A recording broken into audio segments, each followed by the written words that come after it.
Queridos, agora eu estou falando com fone de ouvido, vocês estão ouvindo bem? Estão ouvindo normal? Sim? Tá. Bom, então eu, eu vou me apresentar novamente aqui, porque às 19h31, né, a gente entrou aqui, a gente falou, e dissemos que daríamos mais alguns minutos, e agora nós já temos aí quase 50 pessoas, né, nessa reunião, já é um número considerável, né? Nós sabemos, amados, que hoje, sendo quarta-feira, né, e a nossa igreja, como se diz, não existe uma ordem assim, né, dos dias específicos de culto, então muitas pessoas têm culto hoje. Inclusive aqui em Santa Gertrudes tem, mas a minha esposa, a pastora Milena, quem está responsável pelo culto hoje, para que eu pudesse também acompanhar a aula. Bom, o meu nome é Fernando, eu estou, né, como assessor do pastor Brocanelli desde 2001, na cidade de Araras, e na educação sou assessor do pastor Erivelton, da pastora Jocélia. E estou também como pastor, né, titular na primeira igreja em Santa Gertrudes, que é pertinho de Araras, aqui no estado de São Paulo. Bom, e nós, queridos, com esse propósito, né, o propósito é o quê? Qual é o propósito da Secretaria-Geral? Equipar equipar o povo de Deus, equipar principalmente os pastores, os professores, mas, de uma forma geral, todos os membros da igreja, né? Equipar com argumentos bíblicos, argumentos teológicos, argumentos históricos, nas mais variadas, nos mais variados assuntos. Por exemplo, ontem nós tivemos a primeira aula de 4 aulas que teremos sobre oratória. O pastor Átila, daqui da cidade de Campinas, a nossa igreja de Campinas, quem está dando essas aulas, né? E foi realmente muito especial. Eu não pude participar da aula por quanto estava no ITQ, na verdade a aula foi segunda-feira, né? Hoje é quarta. Mas estou quase no final, assistindo a gravação. E nós temos outros cursos também. Nós temos escatologia, já estamos na segunda turma. Temos uma turma que está finalizando de pentecostalismo. Nós temos um projeto também para o ano que vem. Nós temos um curso de Libras, linguagem brasileira de sinais, e nós vamos fazer um modelo parecido, né, de aula ao vivo pelo Google Meet, e depois aulas gravadas. Tudo isso está em andamento. Além, claro, da nossa querida Escola Bíblica, a Escola Bíblica Quadrangular, e os nossos 2 cursos teológicos, né, de formação teológica. A MQTI, que prepara líderes para o trabalho com crianças e juniores, né, o infanto-juvenil, e o nosso ITQ, que é, como se diz aí, o nosso carro-chefe, né, o Instituto Teológico Quadrangular. Então, a ideia da Secretaria-Geral é proporcionar para as pessoas, proporcionar para os membros, estou repetindo, né, pastores, professores e todos os membros, proporcionar a oportunidade de aprender. Então, nós estamos hoje com essa aula introdutória. É costume nosso, da Secretaria-Geral, sempre quando vamos tratar de algum curso, nós fazemos uma aula introdutória para quê? Para que os irmãos tenham noção, né, daquilo que será tratado no curso e, por outro lado, também ter um primeiro contato com o professor daquele curso. Então, isso tem sido praxe, né, nos nossos cursos. Eu estou vendo aqui, ó, além do Martins, que eu já vou pedir para ele se apresentar, mas estou vendo aqui, na tela que aparece para mim aqui, né, a pastora Suzete, que é aluna, né, dos nossos cursos, ele está nessa aula também. Bom, eu vou pedir para o Martins se apresentar, porque o Martins é aquele, amados, que tira a dúvida, que vai ajudar você quando você precisar, quando chegar lá no SIGA, né, para fazer a matrícula, isso lá no futuro, né, fazer a matrícula, então você sabe que é ele que você vai fazer contato, é ele que vai ajudar. Por quê? Porque ele secretaria as aulas. Então, é ele que vai passando os slides, é ele que abre o microfone, fecha o microfone, é ele que vai permitindo as pessoas que querem entrar na reunião, né? Então, é ele. Martins, por favor, tenha a palavra. Boa noite a todos, paz seja convosco. Eu sou o Martins, então, como o pastor Fernando falou, estou ajudando ele na Secretaria Estadual, já tem um pouco mais de 1 ano, e eu estarei aqui à disposição de cada um de vocês para qualquer dúvida que vocês tiverem, ok? Correto. Bom, amados, o nosso professor é o professor Antônio Reis. O professor Antônio Reis, ele está dando aula para nós, quando eu digo nós, para os pastores da Igreja Quadrangular em Araras, do pastor Brocanelli.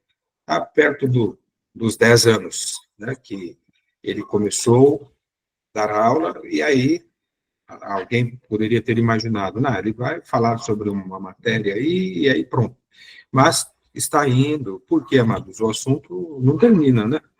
Não termina. Então, está conosco já há bastante tempo, e eu costumo dizer nas apresentações que se ele conseguiu, né, vamos dizer assim, ser convidado para dar aula na igreja em Araras, com o pastor Brocanelli, que é muito exigente mesmo, e se ele está há vários anos, então, é porque ele, como se diz, passou no teste, né, passou no teste.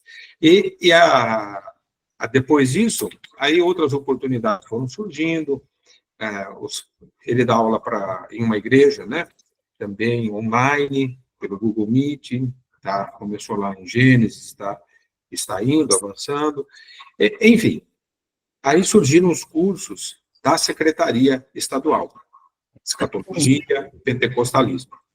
E agora, falando com o pastor Erivelton, os cursos se tornaram nacionais, dando oportunidade para outros estados, ou todos os estados, né, do Brasil, para poderem participar.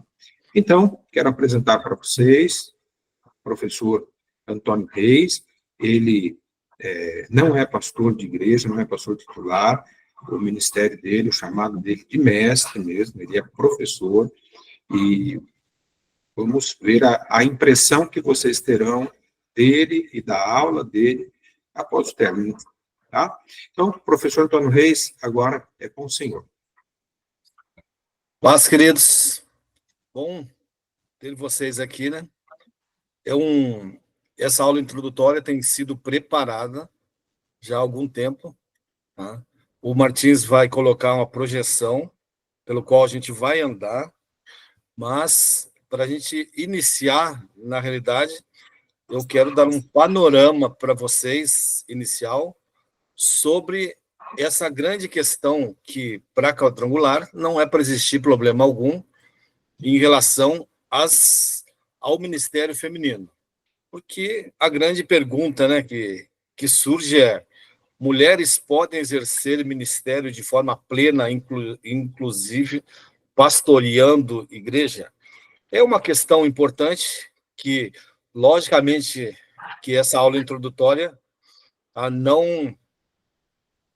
não tem por objetivo fechar a questão e nem responder de forma plena isso aí, porque, na verdade, a gente basicamente tem uma hora e pouco aqui que a gente vai estar conversando.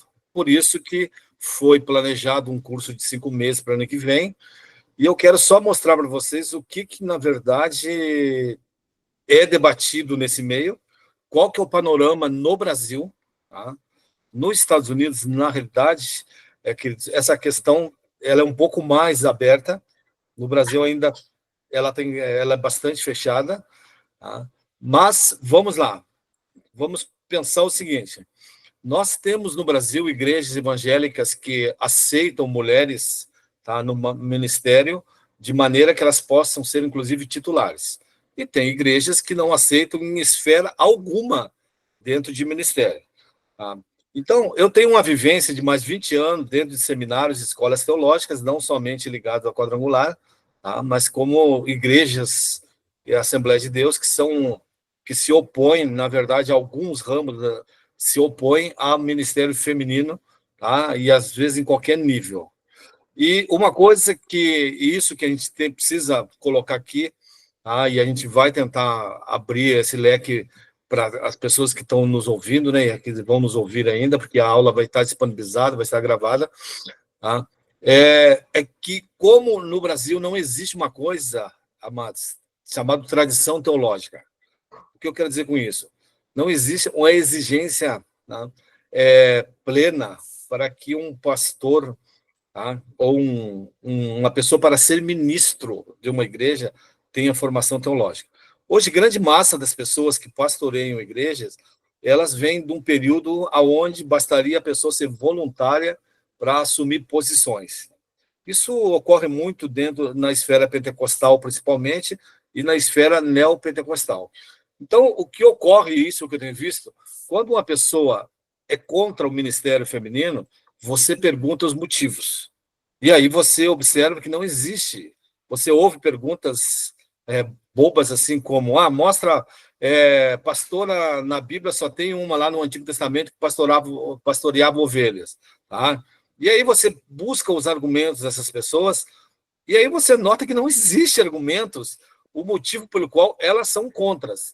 Tá? E aí existe, na verdade, uma cultura que se desenvolveu, tá, dentro do meio evangélico, tá, de mulher não poder, tá? Assumir ministério como titular. Aí você olha para outra esfera também e você vai: vamos ver os argumentos daqueles que são a favor. Tá? E aí o que você percebe é que as pessoas que são a favor, elas aceitam, tá? E em todas as esferas a mulher assumir, mas você nota também que não existe argumentos. Tá? E aí qual que é uma das questões das propostas? Tá? Nós temos vários textos na Bíblia que são usados pelos dois lados do debate, e o curso, tá? Aqui a gente vai ver só alguns rapidamente, tá? Mas o curso se propõe, na verdade, trabalhar no âmbito exegético com esses textos e demonstrar, na verdade, por que o texto bíblico exposto a uma exegese, ao uso das línguas bíblicas, tudo, a questão cultural, para você examinar, não existe restrição em âmbito algum para a mulher poder, na verdade, exercer, tá, ministério a nível, tá, de titular. Não existe, na realidade. Então, uma das propostas são essas. Mas, dentro dos argumentos, e essa é uma das questões que a gente vai começar a olhar aqui no início, um dos argumentos que existe, e é uma falácia, principalmente em rede social, é que a ascensão do pastorado feminino, ela é resultante do surgimento do movimento feminista no século XIX. Tá? E aí se fala, na verdade, se trabalha, na verdade, com a questão de que nunca houve pastora dentro da igreja e que isso só surgiu, tá, por causa da ascensão do movimento feminino. Tá? Então, essa é uma das falácias, tá, que se usa. Então, 2 termos para vocês gravarem. Na teologia, as pessoas que estão a favor do ministério feminino, a gente chama de igualitário, tá? Ou perspectiva igualitária. E quem é contra chama-se complementarista, tá? Ou perspectiva complementarista, ok? Mais uma informação. A grande massa, falando do âmbito teológico, tá? Principalmente mercado americano, teologia não brasileira, não nacional. De cada 10 grandes eruditos do mundo teológico, 9 são a favor do ministério feminino. Só que as obras desses autores, elas não são divulgadas, não são difundidas no Brasil.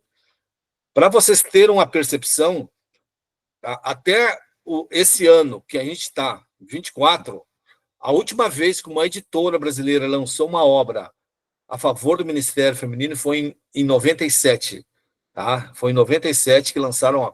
Então, teve agora um lançamento esse ano de um livro fazendo uma defesa do ministério feminino por um grande acadêmico, na verdade, e uma editora brasileira publicou essa obra. Então, a gente tinha uma lacuna, basicamente, tá, pessoal, de 2 décadas, mais de 2 décadas, que não havia uma publicação. E por que não existe publicações nesse sentido? Não existe publicações nesse sentido porque as maiores editoras que nós possuímos no Brasil, elas se opõem ao Ministério Feminino. Então, elas não têm interesse algum, tá? Porque elas estão ligadas de uma forma confessional, tá? A essa restrição das igrejas quais elas estão ligadas. Então, só para que a gente possa compreender. Agora, um panorama para vocês então perceberem que essa argumentação em que mulheres não pastorearam na história da igreja, tá, na verdade, né, uma desinformação. O Martim já vai avançar algumas projeções, e eu quero mostrar para vocês que na igreja primitiva, quando eu falo de igreja primitiva, eu estou falando, tá, a partir da morte do apóstolo João, ano 100, estima-se que o apóstolo João morreu no ano 100, e a partir do ano 100, tá, começa, na verdade, tá, a surgir, a termos relatos, na realidade, tá, do desenvolvimento da igreja, das igrejas começando cada vez a aumentar mais, porque é o período que, na verdade, você já não tem mais livros bíblicos, tá, e aí começa a surgir outros materiais para o período. E quando você se defronta com esse aspecto da história, você começa a perceber que as mulheres, elas começaram, a partir do 2º século, já terem funções, tá, de âmbito não só de auxiliar, mas até de âmbito pastoral. Aí eu preciso só fazer uma definição para vocês do seguinte: como que funcionava a igreja no mundo antigo?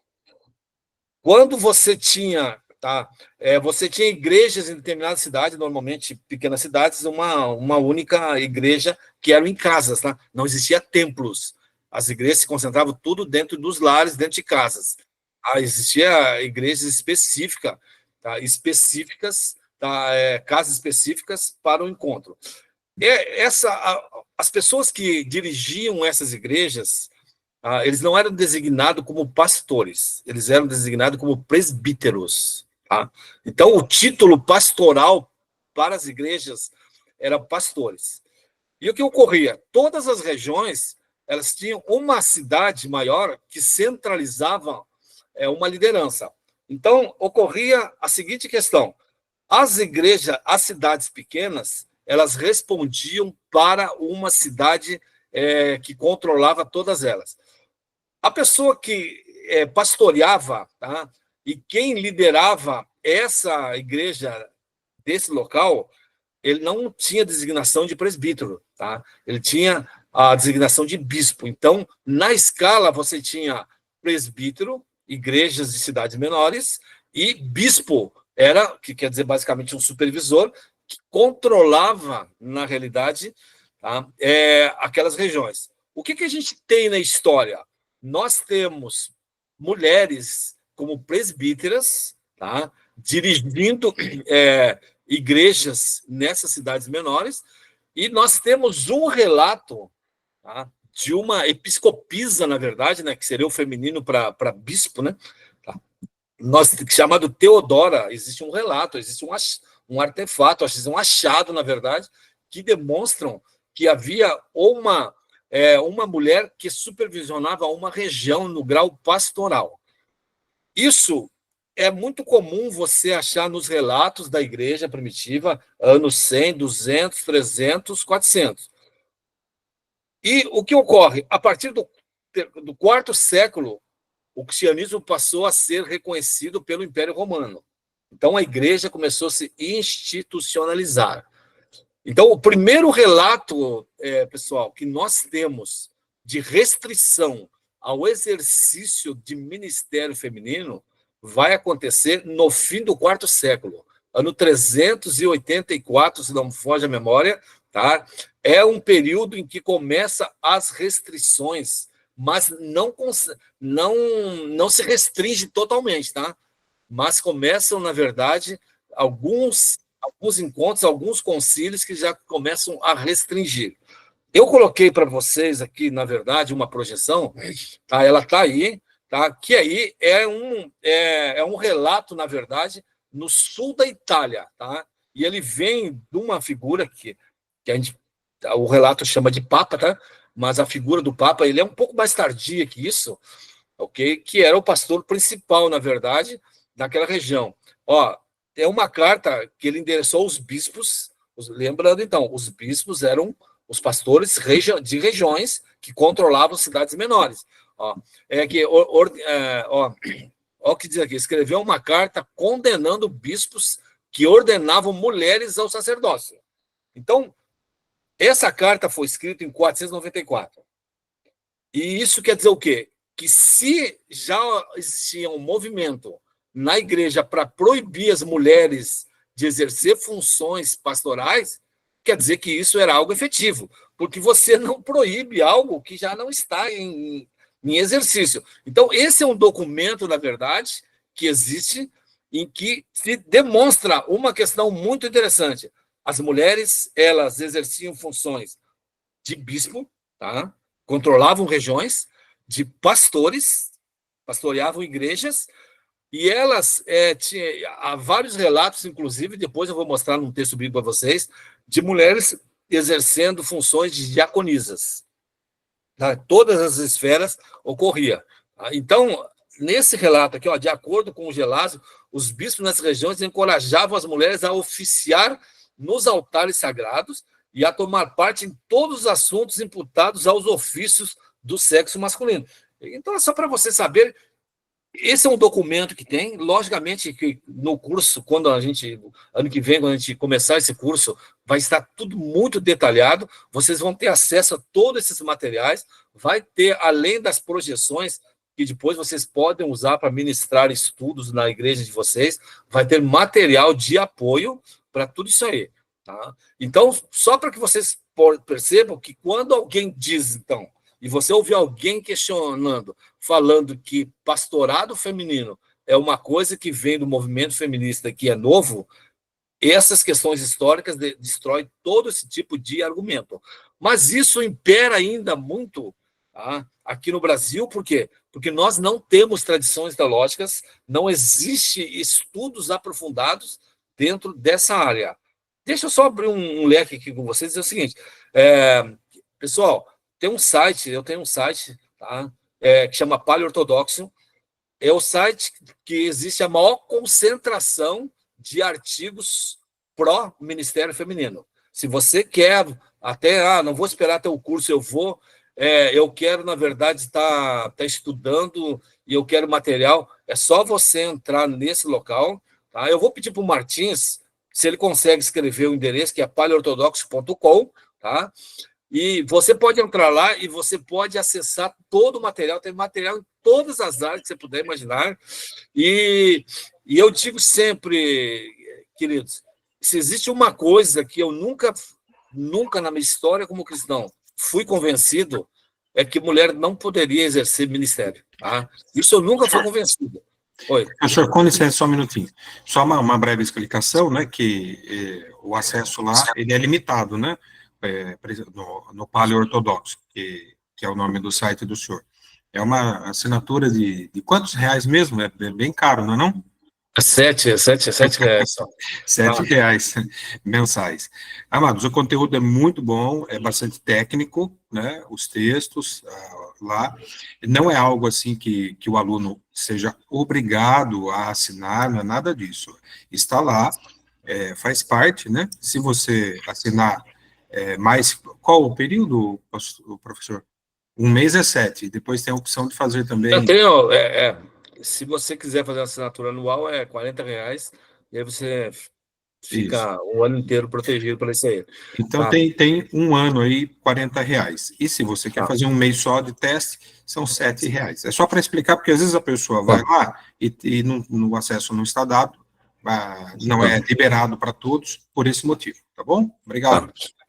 Martins, pode avançar essa projeção? O Martins acho que vai escrever para nós aí, e ele coloca aqui embaixo, aqui aparece para vocês o endereço, tá? Tá certinho. Mas, de qualquer maneira, se você entrar no Google e digitar paleortodoxo.com, você vai conseguir acessar. Pessoal, mais uma questão, ainda dentro dessa questão histórica. Essas proibições provam a perseverança das mulheres presbíteras no sul da Itália. Se os concílios da igreja proibiram a ordenação de mulheres como sacerdotes ou diáconos, isso deve implicar que elas realmente foram ordenadas. Então, só para... O endereço está aqui, depois vocês podem... pega aqui nessa caixa de baixo. E aqui é só para vocês entenderem que as restrições que surgiram porque o ministério feminino era efetivo. Agora, uma coisa que eu preciso só pontuar para vocês, o quarto século, a partir do ano 313, é que quando a igreja começa a se organizar. Tá? Ela ganha liberdade, né, de culto público, tudo, e aí começam a surgir os templos. Então, as proibições só surgiram depois que a igreja se organizou como uma instituição. Então, é interessante, né? Nos primórdios não havia nenhum tipo de restrição em relação a isso aí. Tá? Mas, assim, vamos avançar aqui para a gente abrir mais essa questão do que é. Esse aqui é mais um documento que existe, tá? Para esse período, a 8ª epístola de Ato, né? Na verdade, né? Responde a um sacerdote que levou a questão. Então, eu não vou entrar em detalhes aqui, essas mulheres que eram chamadas presbíteras, né, assumiram o dever de pregar, dirigir e ensinar. Inclusive, a gente tem relatos das mulheres que elas oficiavam, né, os cultos, elas pregavam e elas batizavam também. Tudo. Aliás, na verdade, tudo que você pode entender hoje que uma pastora tem de atividade numa quadrangular, isso existia na igreja primitiva. Essa primeira etapa é só para mostrar para vocês que a argumentação que se usa, tá, moderna, que não ocorreu mulheres, tá, pastoreando, isso, na verdade, é o engodo. Tá? Não existe base histórica para esse tipo de afirmação. Como nós temos pouco material publicado, né, em livros no Brasil, essas questões acabam parecendo verdades. Sabe aquela história? Conta uma mentira um monte de vezes, aí vira verdade? É uma falácia, mas está aí. Então, é só para vocês saberem, por isso que eu coloquei só algumas aqui. Existe muito material para isso aqui, e depois vocês vão poder ter acesso a todos. Tá?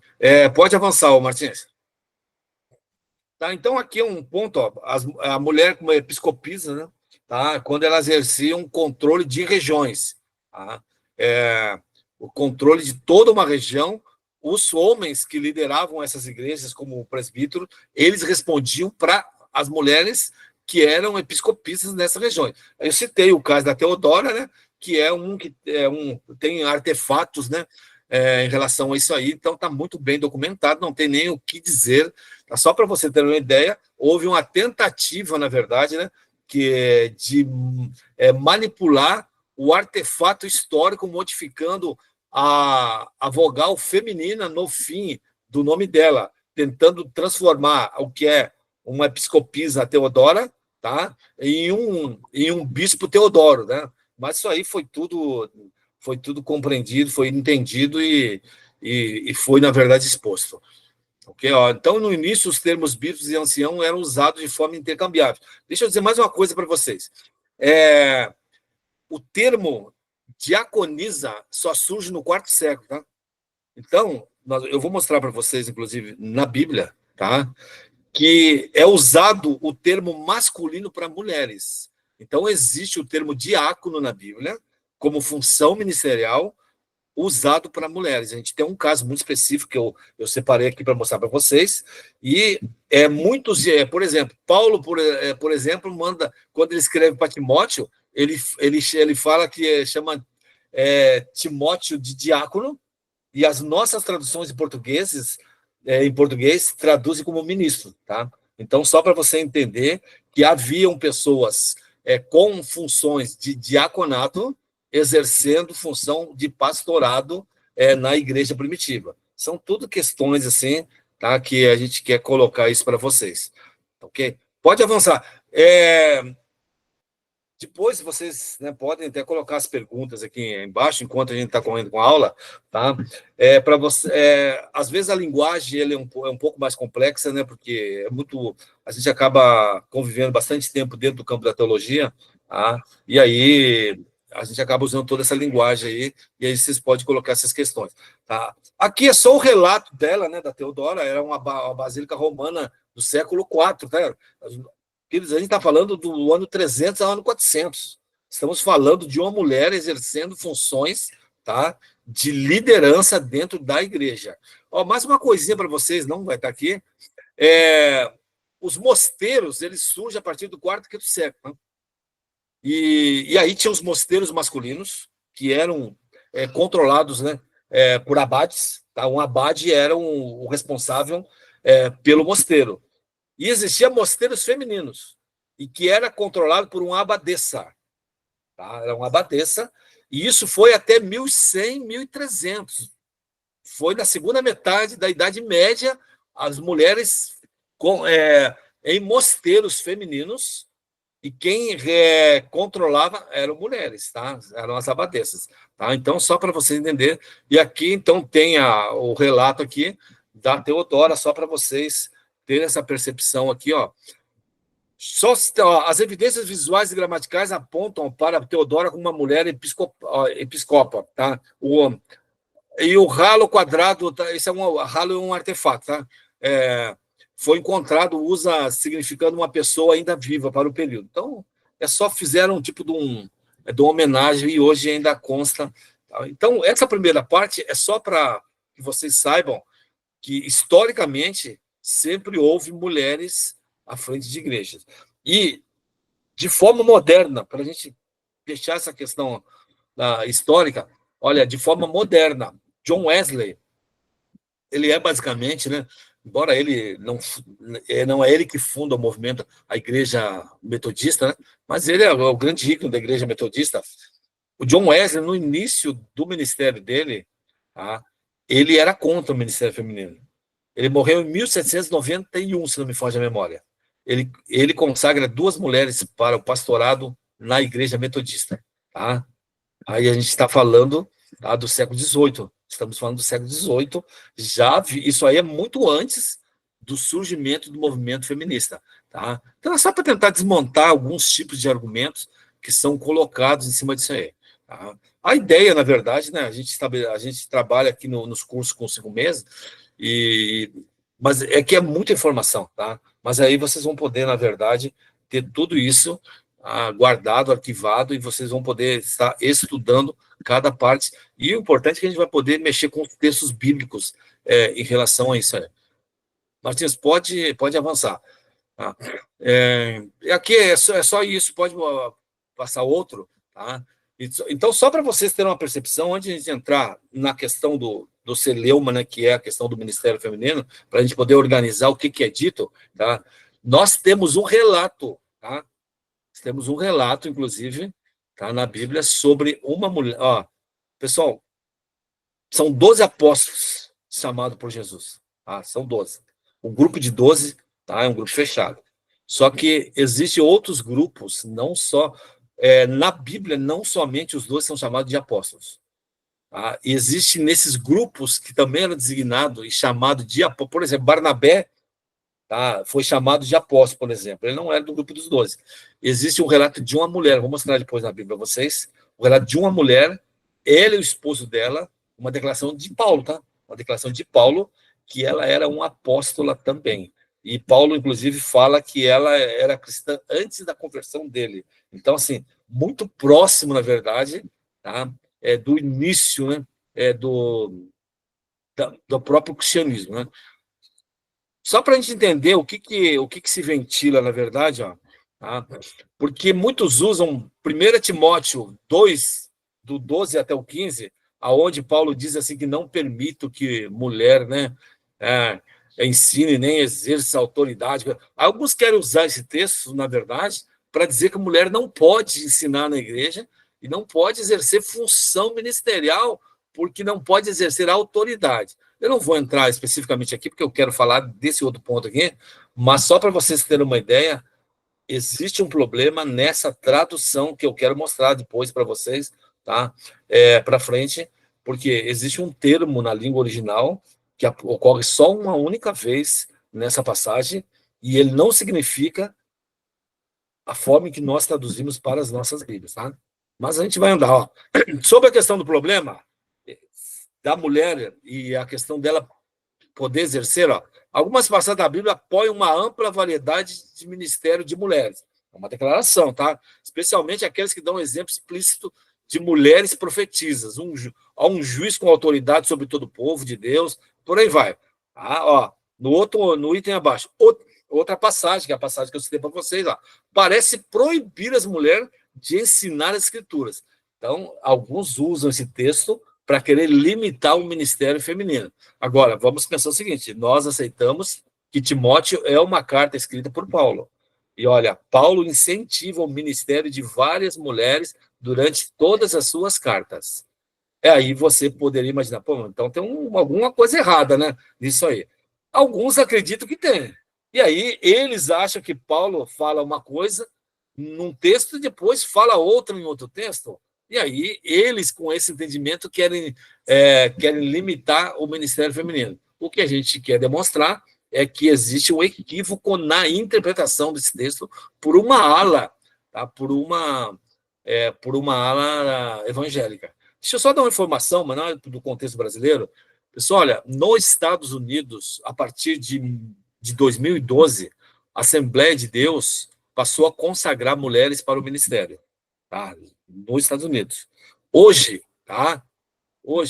12 anos depois, 40% dos ministros da Assembleia de Deus nos Estados Unidos são mulheres. 40%. Tá? São mulheres titulares. Tá? Então, só para você ver, e eles começaram em 2012, tá? que é, na verdade, a posição oficial deles, e 40% hoje dos ministros já são mulheres lá. Então, a gente tem bastante coisa para andar, na verdade, em relação a essas questões. Martins, pode avançar. Ó. Aí vem em cima da... Não, volta um. Ó, se algum texto parece apontar em uma direção e outros em uma direção diferente, temos, então, várias opções. Tá? Então, vamos partir do princípio que tem um texto que permite e o outro não permite. E aí vem as viabilidades. Isso aqui eu estou só expondo para vocês, que é o que se entende no meio da teologia. Tá? E a gente vai tentar demonstrar, dentro dessas possibilidades, que a possibilidade bíblica é que mulher pode, sim, estar envolvida no ministério em todos os âmbitos ministeriais. Tá? Vamos lá, pode ir. As alternativas, ó. Vamos lá. A Bíblia permite às mulheres alguns tipos de ministério, mas proíbe outros. Aí vem uma alternativa. Alguns aceitam essa aqui, tá? Alguns aceitam, então, que as mulheres só poderiam exercer em algum nível, em algum grau, tá, o ministério. Outra alternativa, a Bíblia proíbe o ministério de mulheres na maioria das circunstâncias, mas permite exceções em casos específicos, casos em que devemos permitir tal ministério hoje em casos excepcionais. Aí, segunda alternativa, vamos lá, mais uma, tá? Ó, a Bíblia permite o ministério de mulheres em circunstâncias normais, tá? Mas proíbe em casos excepcionais. Então, seriam proibições como exceções, tá? Ó, casos em que devemos permitir na maioria das circunstâncias hoje. Ou seja, essa terceira alternativa é a alternativa que nós estamos batendo aqui, que a quadrangular defende, tá? Em que a mulher, tirando casos excepcionais, tá? Que tem que ser analisado em particular, as mulheres podem exercer, então, o ministério em todos os âmbitos. Tá? E aí vem, um grupo de texto está errado, é uma outra alternativa, tá? Foi o que eu pontuei. Esta não é opção para evangélicos conservadores. Para vocês terem uma ideia, existe no meio da teologia pessoas que não acreditam, na verdade, em que Timóteo foi escrito por Paulo, porque eles acham que existe uma contradição, porque nessa carta, pegando 1 Timóteo 2, do 11 ao 15, parece que ele está proibindo. E aí, nas outras cartas, ele permite, incentiva e elogia as mulheres no ministério, né? Por exemplo, você pega a Prisca, né? Prisca e Áquila, né? O nome da mulher sempre aparece antes do nome do homem. Isso é uma exceção dentro do contexto judaico, porque demonstra que há uma primazia da mulher, né, em relação ao ministério ali. Por isso que o nome dela acaba se antecedendo. Inclusive, a Priscila, que aparece lá em Atos 18, fala que ela foi quem educou teologicamente Apolo. E Apolo é destacado nas Escrituras como um dos professores mais eruditos que havia, tá, no contexto de Paulo. Então, só para a gente poder ter uma percepção que, se você aceita a autoria paulina, que é o que a gente entende, você vai partir que Paulo está equivocado, ou a interpretação moderna do texto está equivocada. São coisas para a gente pensar. Tá? Vamos andando aqui? Então, vamos lá. Evidências para mulheres líderes da igreja. Aqui a gente vai entrar na Bíblia, tá? Vocês podem acompanhar, e vocês podem dar uma olhada aí. Eu cito aqui, na tradução da NAA, Romanos 16, 7. Tá? Então, o que está escrito lá? E eu coloco várias traduções aqui, porque nós temos várias traduções diferentes em relação a isso. E aqui eu marco e deixo em negrito um nome que, teoricamente, é o nome da mulher. Andrônico é o esposo, tá? Andrônico é o esposo. E aí aparece aqui, Júnias, porque nas traduções da NAA, que é a tradução nova da Almeida, e outras traduções em português, aparece o nome da mulher com S no final, tá? Então, aí fala, saúdo a Andrônico e Júnior. Aí fala assim, Paulo falando, meus parentes e companheiros de prisão, os quais são bem conhecidos. Aqui eu deixo em negrito o termo bem conhecidos, porque é assim que a NAA está traduzindo. Eu coloco mais outras, a NVI, ele traz o nome da mulher como Júnias também, tá? E aí, a segunda parte, a NVI coloca assim, são notáveis entre os apóstolos. Tá? São notáveis entre os apóstolos. E ainda mais a tradução da Almeida, Revista Corrigida, que é a mais antiga. Aí ele não coloca mais um S no final do nome. Tá? Não coloca mais um S no final do nome. Então ele fala, saudai Andrônico e a Júlia, meus parentes. E aí no final, os quais se distinguiram entre os apóstolos que foram antes de mim. Ok? São traduções, e eu vou enfatizar para vocês por que eu marquei o nome da mulher aqui e por que eu marquei essa questão da segunda parte em negrito. Avança que a gente tem mais uma tradução para olhar. Essa aqui é a Bíblia Linguagem hoje. Tá? E aí está escrito da seguinte maneira, saudações a Andrônico, e aí vem, e a irmã Júnia, meus patrícios judeus, que estiveram comigo na prisão. E aí vem a parte mais importante, Eles são apóstolos bem conhecidos e se tornaram cristãos antes de mim. Essa é a única tradução em português que ela, na verdade, ela modifica, tá? Colocando, na verdade, eles como apóstolos, o homem e a mulher. Aqui eu só quero fazer algumas observações para vocês, dizer o seguinte: na língua original, que é o grego, que foi escrito, tá? Essa carta de Romanos, esse termo que eu marco na segunda parte do verso, tá? Que é contado entre eles, são bem conhecidos, a palavra grega, o sentido literal dela é contado entre, tá? Então, essa tradução que designa Andrônico e Júnia como apóstolos, ela nos dá, na verdade, uma tradução correta à língua original. Só que esse é um problema, na verdade, para a igreja da Idade Média, tá? Porque você tinha uma mulher em uma função de eminência dentro da igreja e era conhecida, na verdade, por esse texto, está lá em Romanos 16:7, que depois você pega, dá uma olhada, lê, lá no site tem vários artigos sobre essa personagem. Mas eu quero trazer uma coisa para vocês, só para vocês entenderem que nós precisamos deixar a Bíblia falar. Só que, lamentavelmente, alguns modelos de teologia que rejeitam o mistério feminino, eles acabam usando de recursos não cristãos, na verdade, para poder mudar essa realidade. Então, você vai observar aqui agora, né, atente bem para isso, que eu coloquei as traduções diferentes.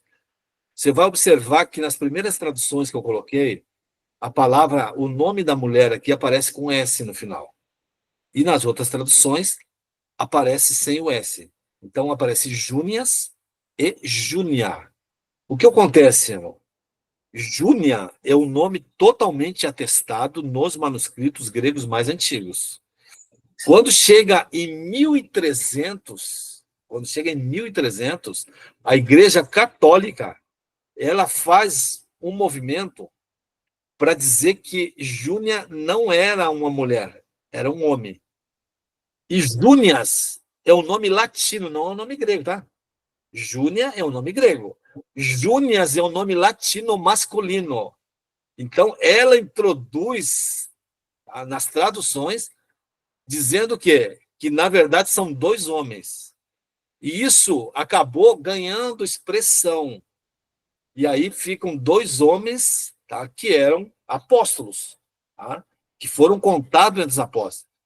Só que acontece, hoje, com as pesquisas modernas, praticamente 90% das traduções americanas não usam mais Júnias, porque se entendeu que é um nome masculino, tá? E o nome Júnia tem uma atestação maravilhosa na igreja primitiva, inclusive tem líderes. Depois, no curso, eu vou colocar alguns líderes da igreja primitiva que elogiam, inclusive, Júnia, tá? E falam que era uma mulher, de fato, que dão testemunho nesse texto que era uma mulher. E todo o problema que surge com esse tipo de manipulação é que eles precisavam retirar, no meio do apostolado, uma mulher. Porque ela estava em destaque, tá? Porque esse texto fala que eles eram bem conhecidos entre os apóstolos. Tá? E aí, essa manipulação foi passada. Quando surgiu a Reforma Protestante, isso continuou, queridos. Isso continuou. Só que hoje, a atestação escriturística é tão forte a favor de definir, na verdade, Júnia, né? E era mulher, em que eles estão se apegando no contexto americano, mais na segunda parte, negando que uma mulher poderia ter sido contada entre o apostolado da igreja primitiva. Não é entre os 12, tá? São outros grupos chamados de apóstolos que surgiram, tá? Que nem Paulo, que é um apóstolo nascido fora de tempo, Barnabé também é chamado de apóstolo, e por aí vai. Depois eu vou passar uma lista, né, no curso para vocês, sobre pessoas que são chamadas de apóstolos fora do grupo dos 12, ok? Então, essa é uma questãozinha. Então, se alguém algum dia perguntar para você, os apóstolos eram tudo homens, você pode usar esse texto e pode usar essa tradução, ok? Só para que você tenha um pouco essa percepção do que, na verdade, a gente está falando. Porque não era para as pessoas fazendo qualquer coisa para defender um sistema teológico. Eles têm que trabalhar com a verdade. Pode avançar, Martins. Tá? Aqui é só algumas citações, é só para balizar o que eu estou falando para vocês. Aqui algumas citações de alguns acadêmicos famosos. Tudo bem que vocês vão, pô, nunca ouvi falar desse camarada, né? Tá? Mas é só para vocês, eu coloquei aqui para vocês saberem que no meio da erudição teológica, as pessoas estão dizendo exatamente o que eu estou dizendo para vocês aqui, ó. Ó, e aí, o Michael Bird, né, tem livro publicado em português pela editora Thomas Nelson, ó, ele diz o seguinte: há um tsunami de evidências textuais e patrísticas para Júnior, né, que se mostram esmagadora, apesar de alguns escribas travessos, tradutores tendenciosos, lexicográficos preguiçosos e comentaristas dogmáticos. O texto fala sobre uma mulher chamada Júnia. Tá? E aí tem uma outra citação, tá, de um outro, né, erudito que diz o seguinte: ó, chega a chamar o masculino Júnias, de invenção de imaginação chauvinista. Deixa eu só destacar uma coisa para vocês. A grande massa do público evangélico não sabe que Júnias é nome de homem, tá? Não sabe. Inclusive, se você pegar as notas de rodapé das Bíblias no Brasil, eles comentam nas notas que é uma mulher, tá? Mas, na realidade, isso é um nome masculino, tá? É um nome latino masculino. Essa é a origem. Inclusive, pessoal, eu li uma erudita, né, uma historiadora, ela falando assim, que um dos segredos mais bem guardados que existe na igreja primitiva chama-se ministério feminino. Tá? Parece que queriam esconder a 7 palmos, isso aí. Deixa eu só colocar mais alguns. Pode avançar, Martins. Tá? Para vocês verem, aqui essa obra também desse autor aqui tem em português, é um comentário de Romanos, tá? Da editora Paulus, né? É uma obra, comentário de Romanos, e olha o que ele fala, na verdade, sobre essa mulher. Ó, o nome feminino Júnia era dado como certo pelos comentaristas patrísticos. Patrístico é uma designação que você fala para o período do ano 100 até o ano 500. Tá? Basicamente, né? Arredondando de forma bem grosseira. Então, existe muita literatura escrita nesse período. E quando você encontra essas literaturas, e eles comentando esse texto, eles dizem exatamente isso aqui que ele está dizendo. Tá? Ok? Ó, e, de fato, até a Idade Média, tá? A suposição de que deve ser masculino é uma acusação marcante da presunção masculina em relação ao caráter e à estrutura do cristianismo primitivo. Olha só. E aí, ó, olha que podemos concluir firmemente, no entanto, que um dos apóstolos fundadores do cristianismo foi uma mulher e esposa. Tá? Então, pode ser isso aqui, pode ser novidade para muitos de vocês, ok? Mas aqui a ideia é só colocar vocês em contato com algumas questões importantes, que essa questão é toda uma argumentação para mostrar que ministério feminino não é novidade do século XIX, século XX e XXI. Não é novidade. Isso está cravado não só nas escrituras, como na história do cristianismo. Então, você, mulher, pode exercer seu chamado tranquilamente, tá? À frente da onde você foi colocado, sabendo que a posição que você está exercendo está totalmente amparado nas escrituras. Agora, não deixe de fazer o curso ano que vem, tá? Vamos andando aqui, ok? Ó, mais uma citação, ok? Ó, além disso, Bruce Metzger, que é um dos grandes tradutores das Bíblias americanas, tá? Já morto, né? Ó, faz a seguinte declaração, ó. O nome latino feminino, tá? Júnior, ocorre mais de 250 vezes em inscrições gregas e latinas encontradas somente em Roma. Ele está dizendo o seguinte, que fora da Bíblia, esses nomes são muito bem atestados, tá? Eles são muito bem atestados, ó. E aí a segunda parte, ó. Quando os manuscritos gregos, né, contém Romanos 16:7, ó, começaram a ser acentuados, os escribas escreveram o feminino, ó, Júnia, tá? Então é só para vocês saberem assim que o que na verdade tem muita gente dizendo. Então por isso que eu falei para vocês, de cada 10 eruditos renomados, 9 defendem o ministério feminino, tá? Depois por aqui não vai dar, mas depois eu queria mandar uma lista para vocês só de teólogos famosos, né? Talvez vocês conheçam, até tenha livro de alguns, que defende o Ministério Feminino. Tá? Mas, à medida que for possível, eu vou mandar essa lista aí para vocês. Tá? Vamos lá, vamos andando aqui, porque o nosso tempo aqui...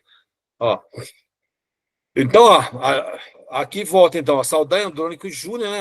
Aqui, na verdade, é uma citação da patrística, tá? Esse, na verdade, foi um pastor muito importante.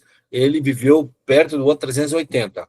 Ó, e ele fala desse versículo, ó, e ele cita aqui, ó, Saudai Andrônico Júnior, ele coloca que são notáveis entre os apóstolos. Ó, ser um apóstolo é algo grandioso, mas ser notável entre os apóstolos, pense que canção de louvor maravilhosa é essa. Eles eram notáveis com base em suas obras e ações virtuosas. De fato, quão grande deve ter sido a sabedoria dessa mulher, ó, que ela foi considerada digna do título de apóstola. Queridos, isso aqui é evidência histórica dentro do cristianismo. A obra desse autor tem publicação em português. É o comentário deles às Epístolas Paulinas em 3 volumes. Você encontra na editora Paulus a obra, você pode pegar, comprar, ler, estudar isso aí. E olha, essa é a declaração que ele faz no ano 380. Tá? Então, assim, é lamentável que muitas pessoas, eu vou imaginar que estão desinformadas, ficam acusando, na verdade, o Ministério Feminino, sendo que lá no início do cristianismo eram reconhecidos por seus líderes, porque após a morte do apóstolo João, os líderes, na verdade, que surgiram depois dele, eles davam esse tipo de testemunho, igual está nesse texto aqui, ok? Vamos andando aqui. Tá? Então, aqui tem uma questãozinha que eu acho importante para vocês. Ó. Essa é uma citação, o nome do camarada chama T. Robertson. Aí vocês falam, pô, nunca ouvi falar nesse indivíduo. Ele foi um catedrático da língua grega. O Novo Testamento está escrito em grego, tá? Lembrando isso aí. Ele foi um catedrático, tá? Da língua grega.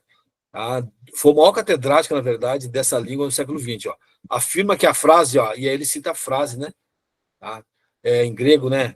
Entre os apóstolos significa que eles são contados entre eles no sentido geral, tá? Em que Barnabé também era contado. Tiago, o irmão de Jesus, foi chamado de apóstolo também, tá? Silas foi chamado de apóstolo. É só para a gente possa entender, então, tá? Em que as pessoas que conhecem, na verdade, essas línguas, eles fazem a mesmo tipo de defesa, tá? Então, só para olhar para isso aí. Aqui, ó, outras figuras que falam a mesma coisa, tá?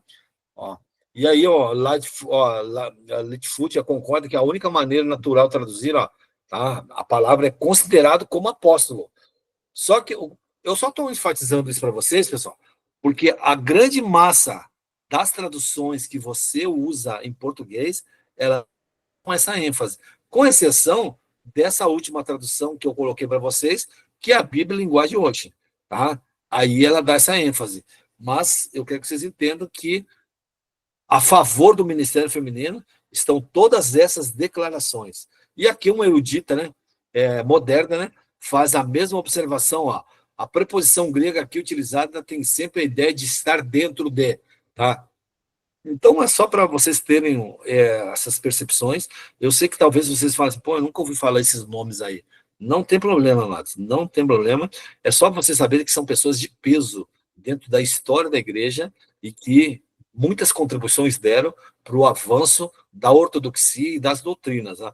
E aqui, um erudito que morreu em 1990, né, o F.F. Bruce, ó, acrescenta que eles não apenas eram bem conhecidos dos apóstolos, mas eram membros notáveis do círculo apostólico. Esse talvez é um dos maiores eruditos do século XX. Tá? Ele faz essa afirmação. Tudo isso pode parecer, no primeiro momento, novidade para vocês, mas fiquem contentes. Saibam que existem mais pessoas hoje, no meio da teologia, que apoiam o Ministério Feminino do que bate contra. Tá? Lamentavelmente, quando você olha para a realidade brasileira, parece que a massa é contra, a grande maioria é contra, mas ele cai num problema que eu já coloquei aqui. Nós não temos uma tradição teológica desenvolvida no Brasil. Então, o que a secretaria está tentando fazer é trazer isso para vocês, para que vocês possam ter acesso a esse tipo de materiais, tá? para que vocês possam, na verdade, com cada vez mais propriedade, estar ensinando essas questões para a igreja, e aí qualquer questionamento que surgir, tá, no cotidiano, no dia a dia da igreja, você pode estar respondendo, ou pode estar indicando o próprio site que eu coloquei para vocês aí, aonde tem materiais de sobra para essas questões aí. Vamos avançando aí, Martins, para a gente poder trabalhar com algumas outras coisas aqui ainda. Vamos lá. Aqui ainda está falando, ó, ele vai além dos 12, no entanto, Tiago, né, irmão de Jesus, era chamado também, né, fala mais de uma vez de uma pluralidade de apóstolos. É só para comprovar essa projeção, só para mostrar para vocês que fora do círculo dos 12, outras pessoas foram conhecidas por apóstolos também na própria Bíblia, ok? Vamos lá. Deixa eu ver, ó, Epafrodito, ó, um dos seus apóstolos também, tá? Então, esse ponto aqui é só para evidenciar isso aí para vocês, tá? Pode avançar, ó, Martins. Ó, tá ok? Aí aqui a gente cai em outro ponto, tá? Um outro ponto, um outro texto que eu queria mostrar para vocês. Ó, Romanos 16, 1 e o versículo 2 também, ó. Recomendo a vocês nossa irmã Febe. Como é que está na tradução de vocês, se vocês usam Bíblia Almeida, tá? Usam as Bíblias Almeida nas suas várias vertentes, esse texto está mais ou menos assim, ó. Recomendo a nossa irmã Febe, que serve na igreja de Cencreia. Aqui não existe. Nas traduções brasileiras, tá? Você não encontra facilmente o título diaconisa aqui para ela, tá? Então, a NVI, que é uma tradução, coloca como serva, né? Serva na igreja de Cencreia. O que eu quero trazer para vocês aqui é que, na verdade, a palavra que a gente traduz aqui é um substantivo grego, tá? E ela é a palavra masculina para diácono. Então, é um título que era utilizado para ministros. Então, aqui, nessa tradução, eu coloquei diaconisa na igreja de Cencreia, para a qual recebam no Senhor como convém aos santos, e ajudem em tudo o que precisar, tá? Então, aqui é só esses 2 versículos, mas o meu destaque aqui é que, na verdade, o termo que eu coloco aqui, diaconisa, ele vem de um substantivo, tá? Masculino, que era utilizado, né, para ministros, ok? E aqui masculinos, e aqui é utilizado para uma mulher. Tá? Então, não há problema nenhum. É só para vocês entenderem aqui que, quando você estiver na frente desse texto, saiba que ela era uma ministra do evangelho. Tá? E tem uma outra coisinha aqui que é uma tradução pobre também, ó. Aqui diz assim, ó, e ajudem em tudo que precisar de vocês, pois ela tem sido uma benfeitora de muitos. Aqui tem um destaque também que eu quero indicar para vocês, que ela ajudava, a palavra original aqui, né, benfeitora, pode ser patrona, né? Patrona era uma pessoa que dava sustentação financeira para outros. Ela ajudava financeiramente outras pessoas, então o termo seria assim, benfeitora ou ajudadora, como aparece em algumas traduções. Tá? A ideia é uma ideia financeira, tá? De sustentação econômica. Então, e ela era de Cencreia. Cencreia, olha, ela é uma cidade colada à cidade de Corinto. E aí ela foi, na verdade, usada por Paulo para levar a carta para Roma. E aí, por isso que na carta ele coloca isso e fala dela para a igreja. Mas ela existia, ela exercia, na verdade, um ministério na igreja de Cristo que ficava na cidade de Cencreia. Vamos lá, vamos escrutinar mais a questão aqui, ok? Ó, os estudiosos concordam que Paulo escreveu Romanos, ó, tá? Então, quanto à autoria de Paulo. No entanto, é difícil acreditar que o homem que escreveu Romanos 16, 1, penso que as mulheres não deveriam falar na igreja, ou que as mulheres são facilmente enganadas. Então, ele está só... Aqui a ideia é mostrar o seguinte, ao mesmo tempo que ele está falando de uma mulher que é ministra na igreja, aí vem o ponto. Vem cá, mas e aquelas outras textos que ele proíbe a mulher e aqui ele está falando de uma ministra, tá? Então, é esse ponto que é um dos pontos que a gente precisa avançar, né? Tá? No nosso curso, né? Ano que vem, para mostrar que existe, na verdade, um problema de interpretação do mundo moderno, né? Daquelas pessoas que se opõem a isso. Porque, queridos, Uma proibição pelo apóstolo Paulo, ela pode ter o sentido universal, que quer dizer o quê? Que vale para todas as igrejas em todas as eras. Mas ela pode ter uma proibição local. Vale especificamente para aquela igreja dentro daquela situação em que estava ocorrendo pelo qual ele proibiu. Tá? E é esse ponto. Então, quer dizer, uma proibição pode ser universal ou local. Esses são pontos de discordância que existe entre aqueles que apoiam e aqueles que são contra. Aqueles que são contra o ministério, eles acham que lá em Timóteo 2, do 11 ao 15, é uma proibição universal. Mas a gente quer provar esse ponto, que a proibição lá é uma proibição local por causa de fatores culturais, tá? Questões culturais, ok? Então, mas aí é uma coisa que a gente vai explorar isso com vocês melhor. Mas eu só quero que vocês entendam que todos esses textos, por mais complexos que vocês possam imaginar que seja, tá? Depois, né? A partir do ano que vem, né? No nosso curso, a gente vai explicar em detalhes isso com material de apoio para vocês. Pode avançar, Martins. Aqui é só para destacar para vocês a palavra, né? Ó, a palavra que aparece lá, né? Quando fala de Febe, né? Diáconos, né? Que é um equivalente, pode ser servo no sentido de ter um ofício na igreja, é usado com esse significado nos evangelhos, mas na época de Paulo, diácono estava sendo usado por cristão para indicar um líder separado para o ministério. Aqui é uma questão que a gente precisa ficar sempre atento.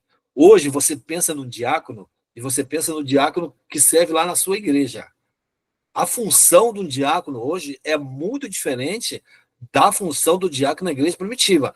Lembre-se lá de Atos 6, quando algumas pessoas foram separadas para o diaconato. Tá? Entre eles estava Filipe e entre eles estava Estevão também.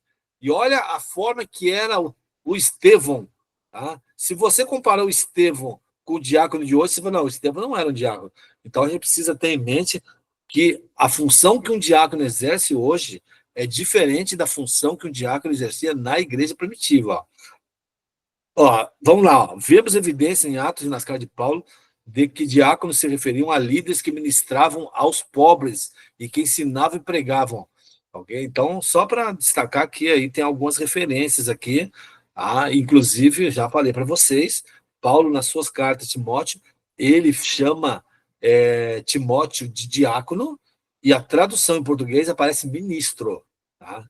Ok? Então, para ficar de olho nessas questões. Aqui, em suas cartas, Paulo se referiu a Apolo, Timóteo e Epáfrodito como ministro, usando o termo diáconos. Tá? Lembrando, pessoal, diáconos é um substantivo. A tradução, aquela que serve na igreja, não faz sentido, por quê? Porque você precisava ter um verbo ali. Então, se você tivesse um verbo ali, aí poderia estar falando igual as traduções da Almeida fazem, mas é um substantivo. Deixa eu só citar um erudito moderno que chama Greg Kinner. Ele fala assim sobre esse texto. Toda vez que Paulo usa esse termo nas suas cartas, ele sempre se refere a alguém do ministério. Sempre. Tá? Então, é alguma coisinha só para vocês ficarem atentos e atentas sobre isso aí. Vamos lá. Aqui tem mais, aqui essa questão, né, para por alguém, né, que algum erudito, né, isso aqui é do século, acho que 19, tá? Não há uma única passagem em que a palavra diácono seja usada para designar um oficial da igreja onde haja qualquer indicação de que esse diácono não era um pregador, tá? Então, o que ele está dizendo que toda vez que se utiliza esse termo, estava sempre associado ou à pregação, tá? Que era a função de quem? Dos ministros. Então, depois, no material que vocês vão receber durante o curso, vai estar indicado as obras da onde cada uma dessas citações saíram, e vocês, as que têm em português, vocês vão poder adquirir, tá? Ok? Vamos lá, Martins. Voltando ainda nessa questão da FEB, que é a questão lá que na nossa tradução está bem feitora, normalmente você vai aí encontrar nas traduções que você usa como ajudante, né? Auxiliadora, né? mas é só para destacar para vocês, aqui coloca o termo original. Ó, esse termo não tem uma palavra em português que comunique perfeitamente seus vários significados, mas muitos estudiosos concordam que benfeitor ou patrono são os mais próximos. Patrono era alguém que dava sustentação financeira, tá? Para alguém do período. Ó. Um benfeitor tinha os meios para intervir em nome de pessoas em problemas legais. Tá? Só para vocês entenderem que é uma questão de você poder ter uma tradução em relação a esse texto de Romanos 16, 1 e 2 com mais precisão, para designar que ela era uma pessoa aparentemente de posses. Tá? Era uma pessoa de posses que provavelmente deveria ter em Sencreia a igreja na sua casa, uma casa de seu patrimônio, e ela era ministra, na verdade, tá? Era ministra, na realidade, tá? Da igreja local lá em Sencreia. Tá? Então, só para pensar um pouco disso aí. Vamos lá, Martins. E aqui é o erudito que eu acabei de citar para vocês, o Kinner observa que os patronos de grupos religiosos eram indivíduos ricos que facilitavam reuniões em suas casas. Tá? Então, assim, para você ver assim que a gente viu a questão da Júnia, a gente viu agora a questão dessa outra mulher, tá? A Febe, em que era um ministro do Evangelho. Eu estou dando aqui algumas evidências, eu falei de algumas evidências históricas para vocês, tá? Mas agora aqui tem algumas evidências bíblicas, na verdade, do Novo Testamento. A gente podia ir para o Antigo Testamento falar de Débora, né, e tantas outras mulheres. Ó. Aí vem cá, só uma frase para fechar aqui, ó, a fala do Kinner. Ó. Um patrono era geralmente um membro proeminente e honrado do grupo, e geralmente exercia alguma autoridade sobre ele. Tá? Então, o termo que é usado lá, né, tá? Ele tem esse peso todo, ok? Tá? Bom, vamos avançar? Pessoal, vocês mandem suas perguntas, que a gente já vai caminhar para o fechamento aqui. E aí, se vocês quiserem fazer alguma pergunta, vocês mandem aí. Tá? Deixa eu só... a gente vai deixar aqui uns 10 minutos ou 15 minutos aqui para vocês perguntarem, né? Ó, então, aqui, ó, citando Romanos de novo, ó, tá? É claro, ó, se Paulo escreveu esse versículo, ele não tem o conhecimento de nenhum erudito que duvide, né, que ele tenha feito, então precisamos usá-los para informar nossa compreensão de passagens. Ó. Aí cita 1 Coríntios 14, 34, 35 e Timóteo, aonde as pessoas usam esses textos para querer restringir o ministério das mulheres. Ele está dizendo, basicamente, que isso aqui, que você precisa olhar esses outros textos à luz desse texto de Romanos. E deixa eu adiantar uma coisa para vocês. Gálatas 3:28. Lá Paulo diz assim, ó, não há mais homem nem mulher. Tá? E tem um comentário que saiu em português agora do F.F. Bruce, de Gálatas, pela editora Vida Nova. O Bruce fala exatamente isso aqui, ó. Você tem que olhar esses textos aqui que aparentemente restringe o ministério feminino à luz de Gálatas 3:28. Tá? Então, só para você ficar atento para essas questões aí, a gente vai, são textos que a gente vai trabalhar depois, mas o que está em pauta aqui nessa projeção é que você tem que olhar esses textos restringindo a partir desses textos que não restringem, e não o contrário, tá? E não o contrário. O que Paulo escreveu claramente sobre Febe e Romanos, né, mostra que precisamos investigar mais o que eles quis dizer nessas outras passagens. Então, você pode ler depois, né, esses dois textos que eles usam para querer restringir o ministério feminino, mas aí esses textos que eu estou mostrando para vocês vai explicar de forma mais clara. Lembrando que provavelmente esses outros dois textos de restringe, ele está lidando com uma questão local. E depois que nós formos estudar esses textos, a gente vai poder ver isso claramente. Tá? Vamos só ver mais um, e a gente já volta para o pastor Fernando, para o Martins aí, a gente olha, tá? E aqui seria o texto, né? A gente não vai entrar nele, basicamente, tá? Mas eu já dei algumas pinceladas, né? Que é onde alguns querem usar esse texto lá em 1 Timóteo 2, tá? E aqui a gente vai ver parte por parte, ó. A mulher deve aprender em silêncio com toda sujeição. Inclusive, a palavra silêncio aqui, ela não tem o sentido do termo silêncio para nós. Aqui é silêncio no sentido de paz, de ter paz. Então, aparentemente, ele está falando de distúrbios doutrinários que estavam ocorrendo dentro da igreja, tá? E aparentemente as mulheres locais estavam sendo levados. Tá? Pessoal, não esqueça, tá? A cidade de Éfeso, aonde Timóteo estava e aonde Paulo escreveu, lá existia uma deusa chamada Artemis. Existia culto de adoração a Artemis, aonde as mulheres tinham funções proeminentes, tá? Então, assim, só para deixar isso no ar para vocês, ó, tá? E aí a gente volta agora, então, se o pastor Fernando quer falar alguma coisa, só para deixar essa pincelada para vocês, pensando o seguinte, que fique atento, tá? O pastor Fernando vai falar do curso, tudo, mas se você quer ter mais documentação e tudo, em cima de tudo isso aí, e aprender cada vez mais, venha para o curso que a gente vai estar proporcionando para vocês, como outros cursos que a gente já está ministrando de 5 meses. Pastor Fernando. Queridos, só para registrar para vocês, né? Foi colocado aqui, uma professora colocou que na NVI está como irmã, mas só para saber, na linguagem de hoje também está irmã Febe, que é diaconisa da igreja. É que eu não acessei aqui a NVI. Mas aqui, amados, não sei se vocês conhecem esse material aqui, também acho que está meio embaçado aqui, é uma Bíblia da Sociedade Bíblica que tem as cinco traduções.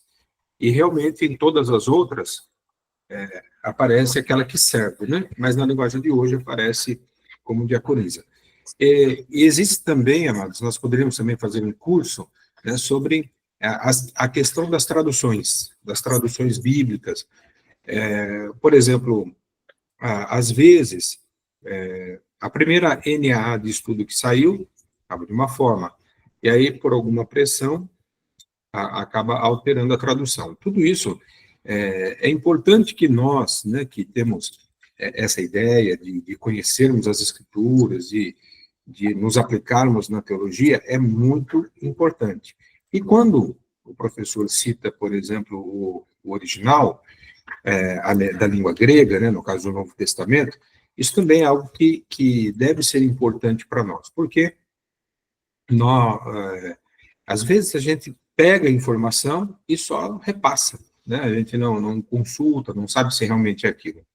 Hoje, na internet, tem, pelo menos eu conheço um, né, que era pentecostal, e agora deixou de ser pentecostal, e é calvinista agora, e ele usa esse argumento, né, que o ministério feminino veio junto com o feminismo. E, quer dizer, então ele faz essa associação proposital, né, para depreciar o ministério das mulheres. Então, tudo isso é muito importante para nós termos conhecimento. Tem muita coisa, amados, para nós estudarmos.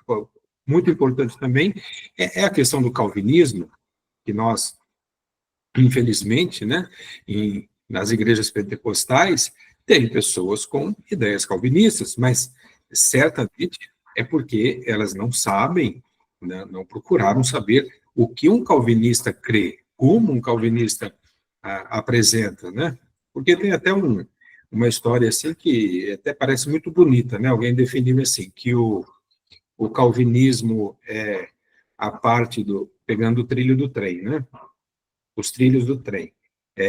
O calvinismo é um lado, o arminianismo é o outro, e os dois levam para o mesmo lugar. Mas, amados, é bastante diferente. Os calvinistas não pensam assim de nós, não, viu? Assim também como a questão do adventismo, há pessoas que entendem, né? Amado, nós precisamos conhecer. Para o adventismo, a teologia deles, a cruz não foi suficiente para a salvação. Então, eles criaram o juízo investigativo. Então, tudo isso faz parte da teologia, do estudo. Nós, claro, entramos uma boa parte nos nossos ITQs, mas, vamos dizer assim, nos 3 anos do ITQ. Então, é importante que nós procuremos realmente fazer o ITQ e esses cursos de capacitação, esses cursos extras que a Secretaria-Geral tem procurado oferecer para nós, então, toda a membresia, né, da Igreja do Evangelho Quadrangular. Claro que se outras pessoas quiserem também participar de outras denominações, não há impedimento. Mas, claro, o foco é realmente a igreja, né? Dentro daquilo que nós cremos, a nossa declaração de fé. Somos pentecostais clássicos, todos esses termos, né? É importante que às vezes soa. Eu me lembro, amados, que quando ainda falta muita coisa para mim, né? Mas eu lembro que quando comecei a ouvir esses termos, aí eu não entendia nada. Era tudo estranho. E aí a gente vai se habituando com alguns termos na teologia, né? Então, estou dizendo isso também para você não se assustar, né? Porque às vezes a gente assusta e desiste. Pode até ficar assustado, mas não desista. Procure entender, procure aprender, e nós vamos, com a graça de Deus, avançando, né? Procurando conhecer. Olha, nós não temos nenhuma pergunta que foi feita aqui no nosso bate-papo, mas se você tiver depois e quiser colocar ou enviar no particular, você pode, e a gente tenta responder, tá bom? Se alguém pensou em alguma pergunta aí, quiser digitar ali, pode digitar, tá bom? E a gente vai falando. Martins, alguma colocação? Não, pastor, tudo tranquilo. Queridos, nós vamos... Pois não. A data do curso, pastor Fernando, para quando que está previsto o nosso curso? A nossa ideia, amados, é que abrir todos os cursos depois de janeiro, porque no mês de janeiro nós temos os 12 dias, e então alguns estão em viagem também depois disso.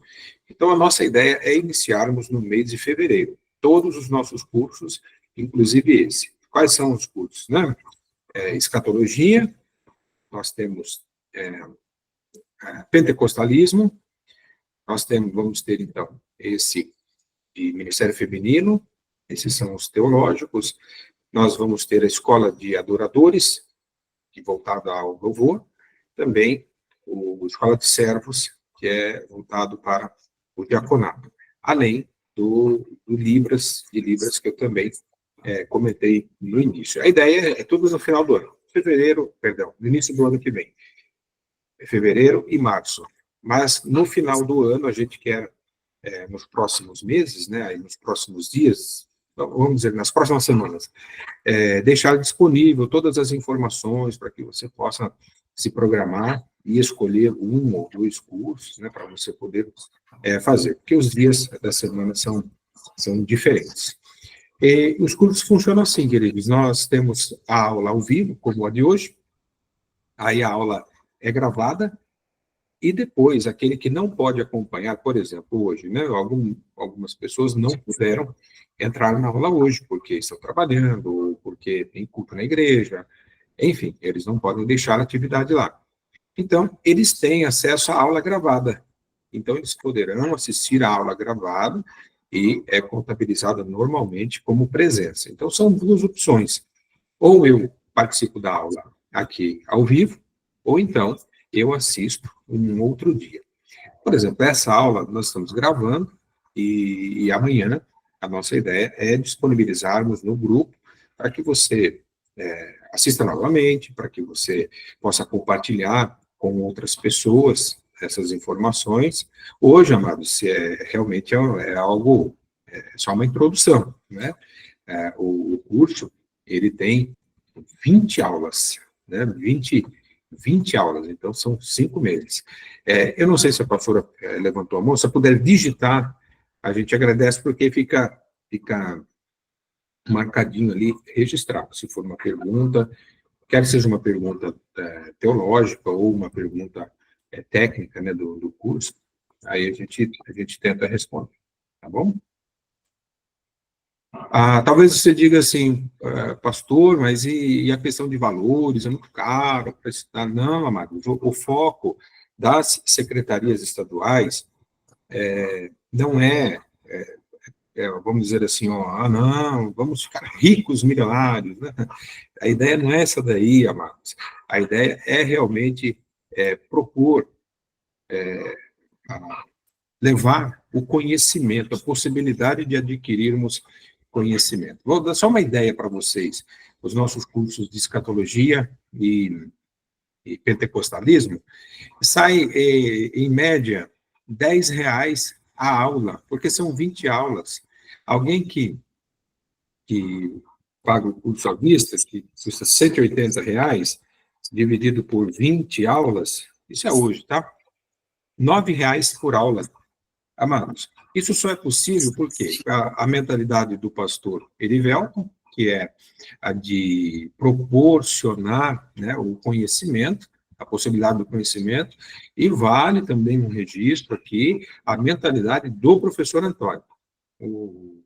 A carga de conhecimento que ele tem, de conhecimento de hebraico, de grego e de teologia, as aulas dele poderiam ser, o valor ele poderia exigir muito mais do que ele pede. Pede não, né? Que é o valor que a secretaria faz para ele. Mas isso só é possível porque ele também tem esse pensamento de não somente, olha, vou ganhar dinheiro como professor, mas de propagar o conhecimento, aquilo que ele foi chamado por Deus, né, para isso. Como eu mencionei, ele não é pastor de igreja, não é pastor titular, o chamado dele é de mestre, dos 5 dons ministeriais, né? É mestre. Então, ele conhece bastante, tem bastante conhecimento vasto em todas as matérias aí da teologia. Claro que ninguém sabe tudo, né? Mas ele tem um conhecimento, assim, muito vasto. Então, mas ele também tem essa mentalidade, ó, vamos abençoar o corpo de Cristo. Então, agora, ó, nós temos uma secretaria que pensa assim, temos um professor que pensa assim. O que nós precisamos agora? De alunos que pensem da seguinte maneira: quero aprender mais para poder servir melhor. Penso que esse deve ser o nosso lema, o nosso pensamento, né? Aprender mais para podermos servir melhor. Aprender mais para servir melhor a Deus e a servir melhor também à igreja, aos nossos irmãos. Por isso que é bastante importante. Então, vamos lá, só para a gente fechar, tá bom? A gente vai fazer uma oração encerrando. Participar da escola bíblica, participar do nosso TQ, dos nossos cursos extras, discipulado.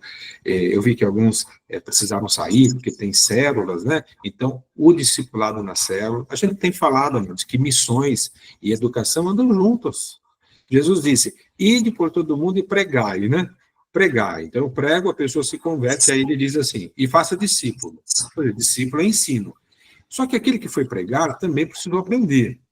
Então, missões e educação caminham juntos, estão juntos aí. E vamos em frente, né, com a graça do nosso Deus.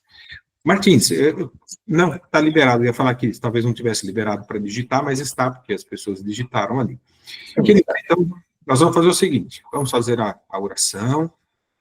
Eu repito, né, que essa foi uma aula para a gente ter um contato aí com algumas terminologias, e vamos em frente, vamos continuar aí. Eu posso depois, acho que até vou fazer isso, eu vou colocar no grupo, nós fizemos aula introdutória também de escatologia e de pentecostalismo. A gente vai disponibilizar, então, para vocês também a aula introdutória desses cursos, para que você também tenha contato com esses outros assuntos teológicos, tá bom? E aí, fique ligadinho que a gente vai se comunicando pelo grupo. Pois não, Martins? Lembrando que também todos os cursos têm o certificado no final também, né? Sim, o certificado, né? Ele é reconhecido pela nossa igreja, o pastor Mário, o pastor Erivelton e o professor daquela matéria. Então, vamos disponibilizar, então, essas 2 aulas introdutórias para esse grupo também, tá bom? Então, vamos orar. Encerrando, agradeço ao Martins, ao professor Antônio e a todos que estão aqui nesta aula.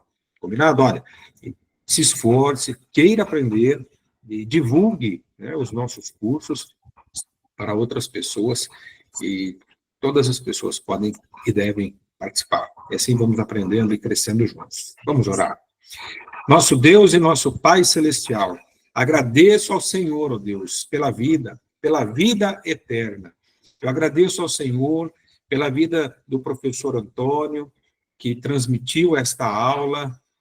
Pai, eu peço que o Senhor continue dando graça a ele, também ao Martins, que nos ajuda, nos auxilia aqui em secretaria as aulas, e todos os que estão participando aqui ao vivo, e por todos que vão assistir a essa aula. Peço a Deus que o Senhor manifeste a tua bênção, que o Senhor manifeste o teu poder, a tua grande graça, e que nós, ó Deus, sejamos movidos pelo Espírito Santo do Senhor a buscarmos mais de ti, a buscarmos mais da tua palavra, a buscarmos mais do conhecimento do Senhor para podermos servir melhor. Em nome de Jesus, Senhor, muito, muito obrigado. Agradecemos pela vida do pastor Erivelton, que é o secretário-geral, também do pastor Mário, que é o nosso presidente nacional, que o Senhor continue dando graça a cada um deles, ó Deus, para realizarem o ministério. Em nome de Jesus, amém e amém. Amém. Queridos, muito obrigado, viu, pela sua companhia e vamos em frente. Amanhã, então, a gente disponibiliza essa aula gravada e logo em seguida a gente disponibiliza as outras duas. Combinado? Muito obrigado e fiquem em paz.